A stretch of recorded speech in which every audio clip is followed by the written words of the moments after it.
The screen door slams behind you, and you're outside. The air hits different out here, cooler than you expected, or warmer depending on the season, but always just different enough that you notice. The sun is still high. There's time. Hours maybe. You don't know exactly how many, and you don't care. You're not checking anything. You're just out. Your shoes are the ones you don't mind wrecking. Your clothes are whatever you changed into the second you got home. And the street in front of you is quiet, but not empty. Never empty. You can hear something. A voice, a ball bouncing. The metallic click of a bike chain. Someone is out there, you just have to find them. You don't call anyone, you don't text. You don't check to see who's around. You walk, you look, you listen. If someone's home, their bike is on the lawn. If someone's out, you'll see them. That's how it works. You walk past the first house, nothing. The second house has a car in the driveway, but no sign of anyone. The third house, there's a kid shooting baskets in the driveway alone, and he sees you and nods, and you nod back, but you keep walking because you're looking for your people, your crew, and you'll know when you find them. 2 streets over, you hear it. Voices. The sound of a ball hitting pavement. Someone yelling pass. You turn the corner, and there they are. 4, maybe 5 kids in the middle of the cul-de-sac. Street hockey. The net is that white plastic one with the red posts, half tipped over from the last game. Someone is using a goalie stick that is too big for them. Someone else has a wooden stick with tape around the blade that has come loose and is flapping with every shot. The puck is a tennis ball, or maybe it is an actual road hockey ball, orange and beat up, with chunks missing. You walk up and someone sees you and says you are on this team, and just like that you are in. No one asks if you want to play. No one checks if you are any good. You are here, so you are playing. That is the rule. You grab a stick from the pile on the grass, someone's extra, or maybe one that just lives out here. No one really owns it anymore, and you take your spot. The game is already happening. There is no whistle, no reset. You just join the flow.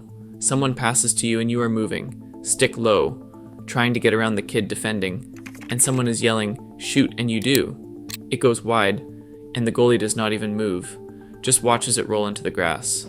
No one cares. The game keeps going. A car comes and someone yells car, and everyone moves to the side, sticks dragging, and you all stand there waiting, silent, while the car rolls past, at 5 kilometers an hour. The driver waves. Someone's mom, probably. You wave back. The car passes, and you all drift back into position, and someone says, okay, go, and the game picks up exactly where it left off. No one remembers the score.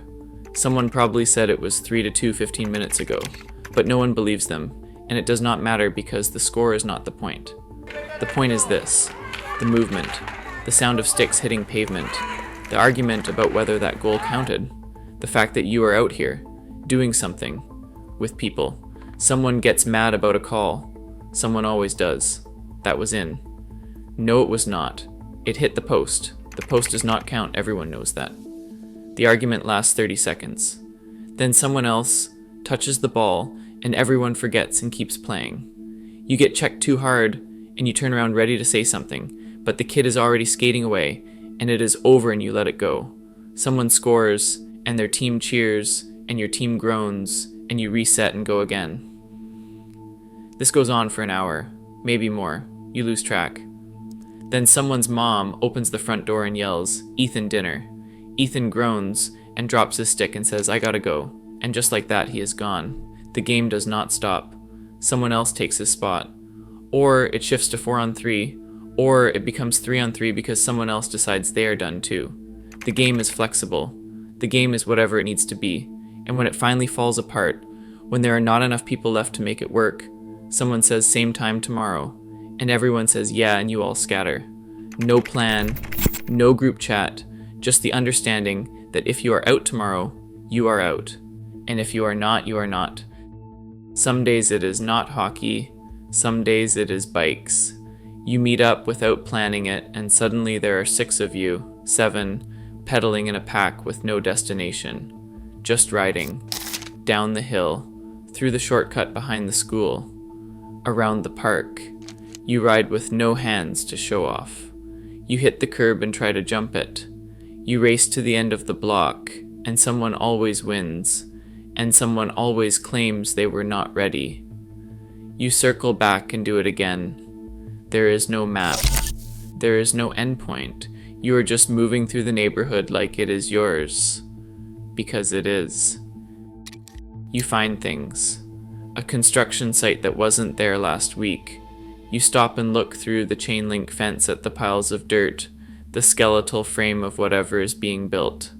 Someone says we should go in there, and someone else says we'll get in trouble, and you all stand there for a minute, weighing it, before riding away. But you'll come back. You know you will. There is a creek that runs through the ravine, and you find the path down, half hidden by bushes, and you walk your bikes down the slope, wheels skidding on loose dirt, and you end up at the bottom where the water's barely moving, just pooling around rocks. Someone throws a stick in. Someone else tries to skip a stone. You're not supposed to be down here. Not because anyone said so, just because it feels a little bit like you're somewhere you're not supposed to be, and that makes it better. You find the fort, or what's left of it. Someone started building it weeks ago, maybe months, out of plywood and branches and whatever else they could drag into the woods behind the field. It's falling apart now, leaning. But you go inside anyway, crouching under the low roof, sitting on the damp ground, and someone says we should fix it up. And everyone agrees, but no one does anything. You sit there for 10 minutes, 15, talking about nothing, about a show you watched, about someone at school, about whether you could make it all the way to the mall on your bikes. Then someone gets bored and says, let's go, and you all leave, and the fort stays exactly as broken as it was. You claim territory without meaning to. There is the park, where the older kids play basketball, and you watch from the side, sitting on the curb, waiting for them to leave so you can have the court. There's the field, where someone's dog is always running loose, and you throw the ball for it even though it is not your dog. There's the hill, where you ride your bike down as fast as you can, no brakes, hands gripping the handlebars, heart in your throat. There's the corner store, where you pool your change and buy freezies, and sit on the curb outside, tongues turning blue or red or green. These places are not landmarks. They are yours. They are the shape of your world. The neighborhood adults exist in the background. You see them, but you don't think about them. Someone's dad washing his car in the driveway. Someone's mom pulling weeds in the garden. They wave. You wave back. They don't ask what you're doing. They don't tell you to be careful. They just see you and let you be. There's trust in that. A kind of faith that you'll figure it out. That the world is small enough and safe enough that nothing too bad will happen. And it usually doesn't. Dinner is the thing that pulls you back. You don't wear a watch. You don't check the time. You just feel it. The light starts to change. The air cools. The street gets quieter. Someone's parent yells from a doorway, and you know it's starting. The call back. One by one, kids peel off. See you later. See you tomorrow. And you pedal home, legs tired, face warm, and when you walk through the door, your mom's in the kitchen, and the house smells like something cooking, and she asks where you were, and you say just outside, and that's enough. In the summer, outside feels infinite. The days are so long you forget they are supposed to end.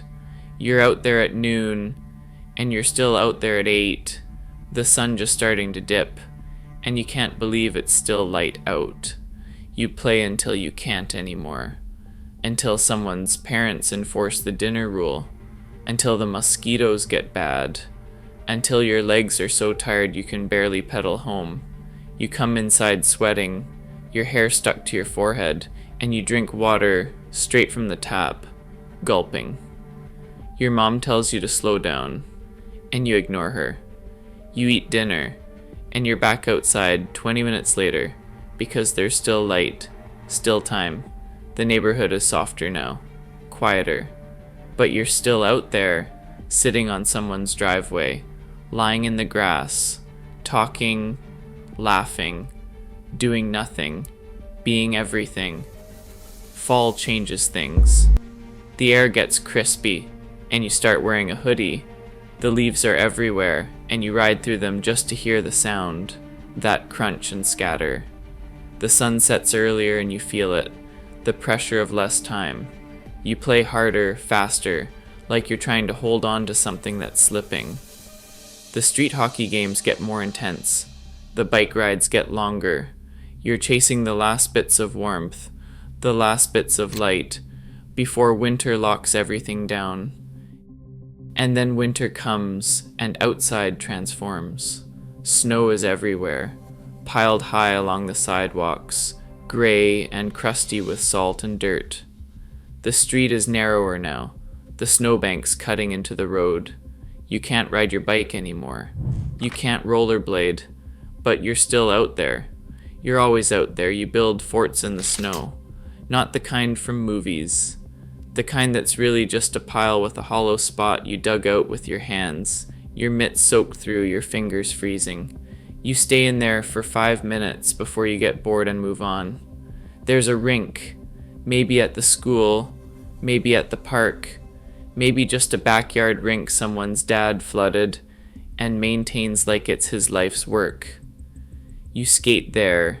Your skates are hand-me-downs, or too big or too small, and your ankles hurt and your toes go numb, but you stay. You play shinny with whoever shows up. No teams, no rules, just skating and shooting and falling. The puck disappears in the snowbank, and you all have to stop and dig for it.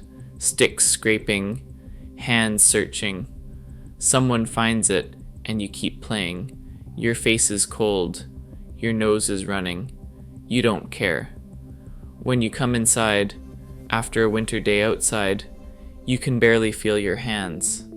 You peel off your mitts, and they're soaked. Your fingers are red and stiff. You run them under warm water, and it hurts and feels good at the same time. Your cheeks are windburned. Your pants are wet at the knees. You strip it all off and leave it in a pile by the door, and your mom sighs but doesn't say anything. You smell like cold and wet wool and outside. You grab something from the kitchen, hot chocolate if you're lucky, a snack if you're not, and you sit in front of the TV and thaw out, your body slowly remembering what warm feels like.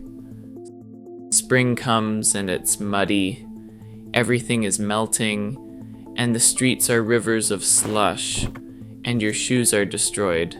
You don't care. You're just glad to be out there without the bulk of winter gear. The air smells different, earthy, alive. You find worms on the sidewalk after it rains, and you move them to the grass because you heard somewhere that they will die if they dry out. You ride your bike through puddles just to see the splash. You're soaked and cold, but it is a different kind of cold, the kind that comes with the promise of warmth. You don't think about how much time you're spending outside. It is not a choice you're making. It is just what you do. It is where life happens. Inside is for eating and sleeping and watching TV and doing homework you are avoiding. Outside is for everything else, for finding people, for moving, for making up games that do not have names, for exploring the same 6 blocks like they are a country you are mapping for the first time, for testing the edges of how far you can go, how late you can stay out, how much you can get away with. There is no documentation, no photos, no posts, no proof that any of this happened except the memory of it, the feeling of it. And maybe that is why it feels so real, because it was not performed, it was not curated, it just was. You were just out there, being a kid, doing kid things, and no one was watching except the other kids who were doing the same thing, and the parents who glanced out the window every now and then to make sure you were still alive, and the neighborhood itself, which held you without you knowing it was holding you. You did not know you were supposed to remember this. You did not know that one day you would reach for it, that you would try to explain to someone what it felt like to have whole afternoons that were just yours, to move through the world without a screen, without a schedule, without anyone needing to know where you were every second. You were just outside, just playing, just being. And maybe the thing you miss most is not the games or the places or even the people. Maybe it is the feeling of having time that moves slow enough to fill, of having a world that was small enough to know but big enough to explore, of being trusted to figure it out, to come home when you were supposed to be okay. If this brought something back, something you did not realize you had stored away, then maybe it is worth keeping close, not with longing, not with the weight of wishing things were different, just with the quiet appreciation that it happened, that you were there, that for a few years, a few thousand hours, the world was yours in a way it would never be again, and you lived it, fully, completely outside.